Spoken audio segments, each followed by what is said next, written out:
Welcome to the Kala Ambrose Show. I'm your host and your travel guide to the other side, Kala Ambrose. And today's show is about the difference between desire and vision. This is what I call one of my wisdom teachings, so we're going to go a little deeper today. First, let me try to define the two. Desire is something that you want, something that you want personally. I want a nice house. I want this car. I want a better relationship. It's something that you want personally. Where vision is something bigger, I like to call it more inclusive. Vision is something that you want to create or build or design that's going to help a lot of people. It's bigger than you. It's something to help change or transform the world in some way, some in a big way, some in a small way, but it's going to have some type of transformative experience that's going to help people beyond yourself. So when you're in desire, I want stuff. I want this. And when you're in vision, I want to make the world better in some way. So, in a nutshell, desire gets you stuff, vision transforms a situation. And so there's a big difference there between the two. And it starts with attitude. There's a big difference between what we call joy and what we call happiness. And it has to do with your passion and your purpose in life. And we can't chase happiness. We choose happiness. We create joy, and a side effect of that is happiness or satisfaction. We create it. We don't chase happiness. We can't say another person makes us happy, something else to make us happy. We choose to be happy. And this is what the wisdom teachings are here for us to understand these differences, to go down the rabbit hole and look at these things, to understand deeper from a soul experience what is going on with this human life that we're having. What are our thoughts, our emotions, our actions, our words? What do they bring to us on a daily basis and how they affect us? And when we do this, we understand that as we know better, we do better. And that there's not really what we want to call good or bad. There are just different levels of consciousness. At one point in your life, you may not have known these things. And you may have been a person who wasn't as conscious. And maybe you did things more reactionary because you were hurt. Something had happened to you. And all you knew was to react to it. And you were doing the best you could. But now, over time, you've grown, you've gotten wiser, you've learned more about yourself and about the world and other people, and you don't react the same way. You're now more proactive. Then you begin to see that everyone is just walking on a path at different levels of consciousness. Some are further away from the light, some are closer. And you understand with reincarnation that in other lifetimes you were those people as well. We've all walked on all the paths, on all the levels, and we're all works in progress, and we're all here to evolve and to grow as best as we can in each lifetime. So to continue on this evolution, you have to ask yourself, how am I choosing to act and live? Because it is your choice. No one can make you happy. No one can make you unhappy. We must make our own happiness. So one of the first steps in doing this is to stop judging others. And if you're not doing something because you feel that others will judge you for it, that is telling you that you are a judgmental person. Because if you're concerned about being judged by others, then you're going around judging other people as well. And I work with a lot of students like this who will argue with me on this and say, no, I'm not judging other people. I'm all for live and let live, let them do what they do. And I will push them back on this because if you are afraid of being judged, you are judging other people. You're in that mind of good and bad, right and wrong. It goes back to understanding that there really is not what we call good and bad. There is just further from the light or closer to the light. And so we must meet and understand people where they are. And we need to give them that understanding and compassion. Because when we're in desire, we want to do something or to be something. And that's where it begins. We start with a desire, and sometimes that grows into a vision. But the desire starts first. You want to do something or have something or be something or create something greater. And the first step is it has to be greater than your fear. And people say, oh, I'm not afraid of doing that. But if you're insecure, if you're too scared about what other people think, or that they'll think you're not good enough or qualified enough, or that you won't do it perfectly, or if you stay caught up in any of those thoughts, any of that stinking thinking, as I call it, then you are afraid of being judged. And you're judging others on the same aspect. You're not thinking, let that person go and do it to the best of their ability. I'll go and do it to the best of my ability. You've set up all these judgments for yourself and for others of how something has to be done. And as long as you stay in this type of thinking, you'll stay caught in fear. You'll stay caught in that lower energy, that lower vibration, and you won't really be able to create. To step from desire into vision, into being a visionary, means you have to move through the heart chakra and up into the higher self. Like I said, visionary means a larger desire. When you're a visionary, you desire to help a lot of people with what you create. It's a transformation. It's a greater change to something larger than how it will affect your personal life. It's going to help the world in some basis.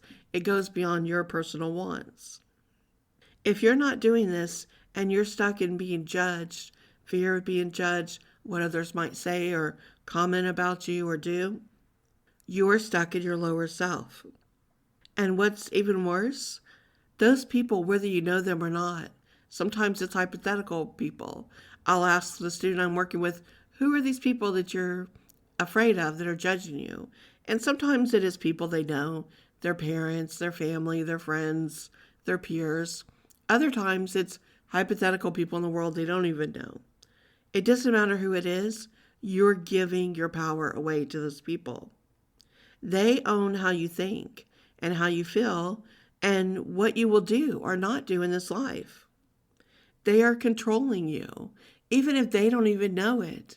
Your fear of being judged by others is giving away your power. It's giving away your control of your very own life. So to begin, you have to ask yourself, how quickly do I give away my power? And do I give my power away every day to other people? Am I in control of my life, or do other people control it by their thoughts or comments, or my fear of their looks and thoughts and comments? This is because you are judging everything as good or bad. And we hurt ourselves and others and the world by living in this type of judgment. We have no right to judge anyone. That is not our job. It's not why we're here. There are just people who are closer to the light and people that are further away from the light. And that changes from one lifetime to another. And we've been all these different types of people. And where we are today just shows how far we've come and where we are currently on our path. The purpose of your life, the purpose for being here, is about you making choices and growing and evolving and changing your life. And that's what you decided to come down here and do and to be. So when you give your power away to others, you're giving away your life. You're giving away your purpose because you're too concerned. Your thoughts and your feelings and your emotions and words are all concerned about what other people think. And so when you're in that place of fear, you're not able to truly tap into things intuitively. You're not really able to understand what you're doing here in this lifetime and why you came here at all. Can you imagine truly anyone who has this amazing opportunity to come down here to Earth and then they would squander it by giving all their power away to other people? What would be the whole point of living here? It really wouldn't make any sense if you came down here to say, I'm not going to be myself. I'm going to be and act like this type of person I think so-and-so wants me to be. whether it's to please your parents or your peers or to try to fit in even though you don't like it, or to be in a relationship and act certain ways just so the other person might like you. You basically are not living. You are acting and pretending and living a half life to have other people control you. I could give you so many examples that I see of this in relationships and families and peer pressure. At some point, you have to wake up and say, this is my life. And you're not going to give it away to others or let others control it. As Bobby Brown said back in that song from the 80s, it's my prerogative. And it is. So it wouldn't make any sense to come down here and that's all you're supposed to do, is pretend to be other things for other people so they like it. So if you've been doing this, it's time to wake up. It's time to realize this is not what you're down here to do. This is not what you signed up for on the other side. And it's time to stop letting the thoughts, feelings, words, and actions of others rule your life. It's time to love yourself, to get secure, and to own your life for good or bad, better or worse, richer or poorer. All those vows that we say, we really should say to ourselves. And so the second step is understanding that no one can make you happy or angry or sad. You must be in control of your own emotions. If this is confusing to you or you haven't heard this kind of idea before, you can learn about this in my book, 9 Life-Altering Lessons, Secrets of the Mystery Schools Unveiled, where I explain these ancient teachings that were from Egypt and Greece and all the great cultures where mystery schools were revered, and we understood that we were a soul having a human experience. And so we needed to go beyond being basic, beyond being affected by others and pushed around in the world, and going beyond all of that to thinking deeper and really giving some time and attention to what our passion and purpose is and what we're doing down here on life. And that began with 2 questions. Who am I? Really deeply. And why am I here? What's my purpose? So if you have passion and purpose, you must work first to release yourself from judgment, both from being judged and by judging others. The next step is, are you comfortable being alone? If you could not enjoy your own company, then you can't truly enjoy the company of others. To be truly an individual, which is how you're born and how you're going to leave this life as well, you have to be in balance. You have to have achieved balance within, on both the masculine side and the feminine. Being assertive and being passive, having balance in both. Being logical and being intuitive, knowing when both are important and when to combine and when to step into one or the other. That's emotional intelligence. That's being in balance with both. As you work to step out of judging people and living in fear and trying to control and being less than and playing it safe and small and making your world tiny by doing what you think is helping yourself not be judged or being embarrassed, you'll begin to realize all you've done is close yourself in and not really lived. Then you make a choice, which is called anahata. It's such a beautiful word. Anahata, anahata, anahata. It's about the heart chakra. And it's about finding and opening the heart chakra and understanding the power of one, that the strength comes in being alone and being the individual, and that the balance comes within, that this power resides within you. It's balancing the 2 energies, the divine masculine and the divine feminine within you. When you can be alone, when you can live alone, when you can muster your own happiness and joy and courage and strength on your own alone, then it's very hard for anyone to really be able to mess with you. When you can do anahata and you can live in the power of one, and you can live alone, then truly are you ready to go deeper into a relationship? Truly then are you able to open up fully to another person because you no longer have unrealistic expectations for them. You're not expecting them to make you happy or to control your moods or to fix you. You have fixed yourself first. You have gone within and done the inner work and achieved balance and mastery. And now you're ready to share a life with someone, not depend on someone, not expect someone to do things which isn't their job to do. Their job is to be living their best life, and the same for you. This evolution begins in our consciousness. We are designed to evolve, to grow, to change, and to become. We are becoming that which is new. So when we're doing this and we're moving from desire to vision and being a visionary, first we must envision it in the mind. We must see that which we want to do or be. And then we must listen for the fear or the judgment or the negative self-talk that comes through. And if we see this thing that we want, and our thought is, well, when we say it, it can't happen. There's no way that could happen. What you're saying to yourself and to the universe is, I don't want it. Because you're saying, I'm going to immediately step into the fear, and the fear is stronger, and the fear is afraid of what might have to happen to get it. So I'll just say now, I don't want it. That's easier.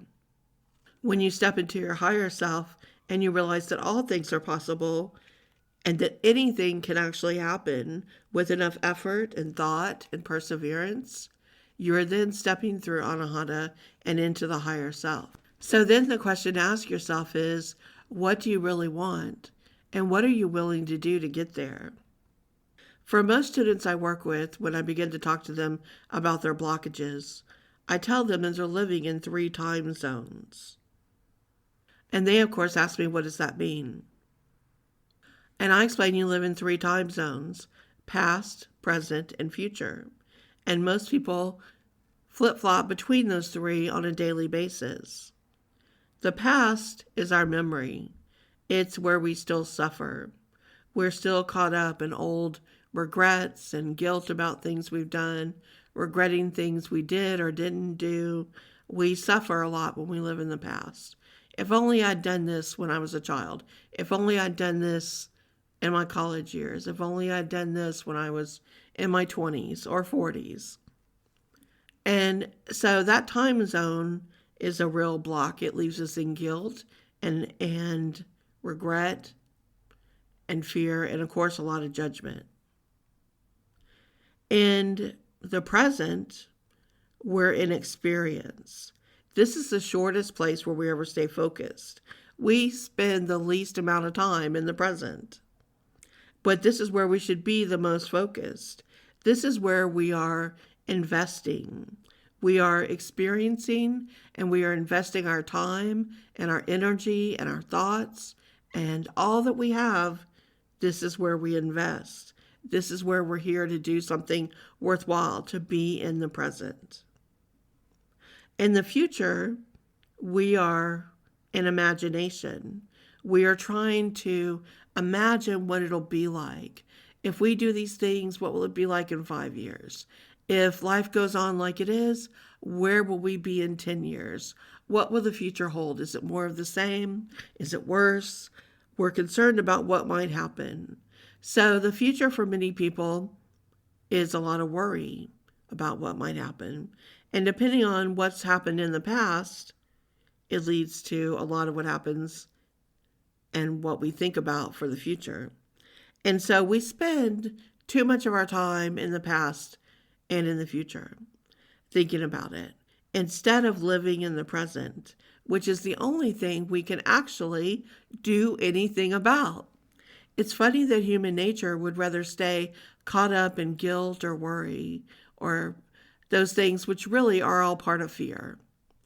And they're really useless emotions because you can't do too much about it. You can worry, but that's not going to stop what happens. You can feel guilty, but that's not going to take back what happened. You can take action on both if you feel guilty and there's a way to correct it or make it better, then go take that action and do it. And if you're worried about something, you can play the what if game, which I do with my students, which is you ask yourself, well, what if that did happen? What would I do? How would I handle it? How would I react? What would my choices be? And you can play out the what if game with worry until you get to a point where you say, well, I would handle that. If that happens, I won't enjoy it, but I know a way to handle it. So the key to all of this is living in the present and putting more energy here.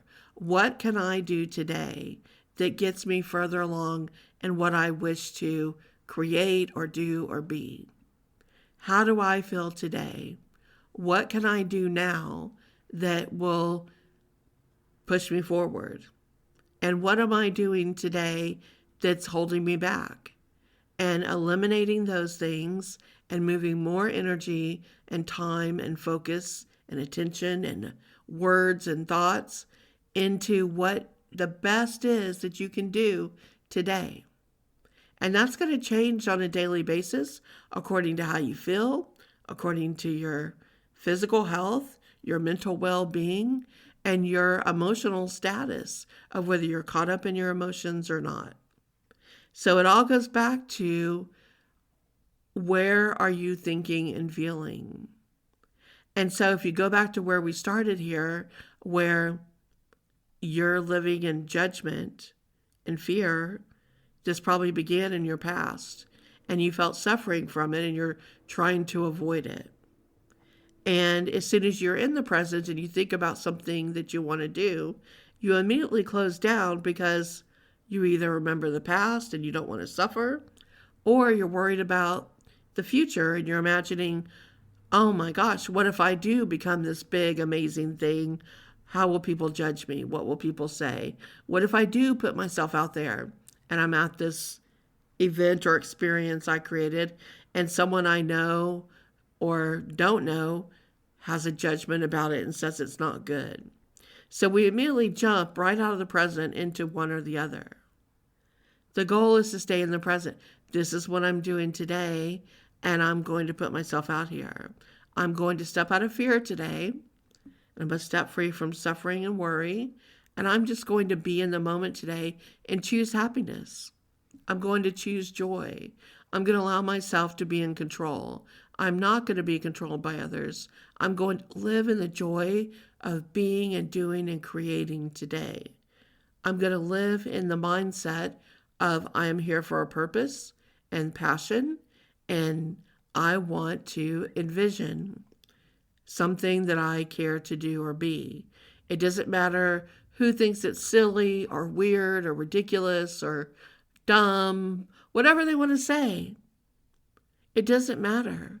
You have to find the strength of whether you're going to let other people control your thoughts and feelings. And then you really need to ask yourself, why? Why am I allowing those people to control my life, to own me? Do you like being owned by someone else? Because that is what you're doing when you let other people and their opinions decide what you will or won't do. Just like our fingerprints are unique, each one of us is very unique in our own way. Everything that came together to create each of us as we are is a unique expression of all of the things that humanity has to offer. And each lifetime is a gift. It's an opportunity to take the wisdom and the experiences that we've learned from other lifetimes. We pull through this on the other side. We look through our Akashic records. We look through our multiple lifetimes, and we decide what aspects are we going to take and then bring with us in this lifetime and create the personality of the person that we know as ourselves in this lifetime. And how are we going to express it? We choose how we come back, where we come back, all of those things to say, what am I going to bring into experience in this lifetime? We choose people we come back around, sometimes family members, others that we meet, who will help us on this journey. And I say help. Now remember, help doesn't always have to feel good. There are people you bring into your life knowing that they're going to be thorns in your side, knowing that they're going to be an irritant, because that is going to help push you out of your comfort zone. So you've chosen difficult experiences in people just as much as you've chosen the helpers and the cheerleaders. Many times we need both to help us get to where we need to be. So, if you find yourself judging a lot of people, it's time to stand back and say, what am I so afraid of? Why am I living in fear and not doing what I need to be doing in this life? And then deciding, who am I? Why am I here? And is this really how I choose to live? Once you can do this and let go and no longer allow other people's feelings, comments, opinions to affect you, you truly are free. You are free and you begin to step into your higher self, and then anything is possible. And this is the difference between being a person in desire and a person who's a visionary.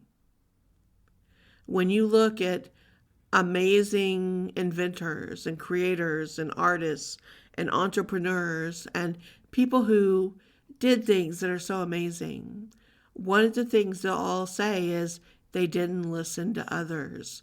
They didn't let other people's opinions stop them when they said, that can't be done. That's never been done. That can't be created. I don't like your work. Your art makes no sense. I don't like what you did here. Can you imagine if those people hadn't persevered anyway, what we'd be missing out in this world?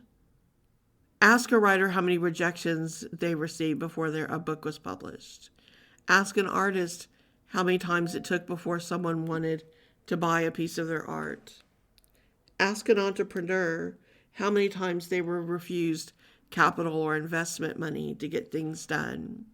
Ask inventors how many times it took before they stopped being what they might call failing at something into actually creating something that worked the way they wanted.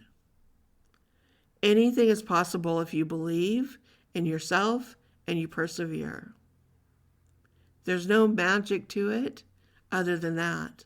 It is an alchemical magic because what you believe about yourself and what you tell yourself on a daily basis goes into your chakras and your aura and your bloodstream and your cells and to all of the chemical systems in your body. So the self-talk you have every day affects you at the mind, body, and spirit level. It affects you from the inside out. As within, so without. And so the self-belief, the self-talk, all those things you're thinking and saying to yourself have an alchemical reaction on what's available to you and for you. That's the deeper soul magic of this experience. So if you want to be a visionary, now is the time to wake up, to open up to your intuition, to open up to your higher self, to open up to self-love and self-respect, and not caring as much what other people might say, and not judging them either. Because those that are doing those things are feeling further away from the light. They are experiencing things that have them in a place where they feel they need to judge, to have some type of understanding because they've been hurt. And they're going through a time where they don't really feel great about things that are happening with them. And so that's all they know to do. Going back to, like I said before, that old saying, misery loves company. So they only know to stay in that space in the lower self. This is not what we came here to do. So if you're ready, open up. Catch yourself when you're having that negative self-talk. Stop it. Stop being ruled and controlled by others. Open up and let go. And visualize your heart chakra being beautiful, flowing with beautiful energy, moving from pink into green, and saying the words, Anahata, Anahata, Anahata. I'm sending that beautiful love energy from me to you in this podcast right now. Anahata, Anahata, Anahata. Let the love flow through you. Let it lift you into your higher self and go be all that you were here to be and to do. You're a beautiful child of the light. You have every reason to be here, and you have purpose and passion. Go find your vision. Once again, here we are, out of time. I hope you've enjoyed this wisdom teaching. For more, you can study with me online at my Academy of Mystical Arts and Spiritual Sciences. I have a wisdom school there that you can take, 3 weeks of wisdom. My book is 9 Life-Altering Lessons, Secrets of the Mystery Schools Unveiled. Well, that's the book I'm really referring to today with these teachings. I have 6 books out there if you're interested. All on my website. You can find out everything on exploreyourspirit.com.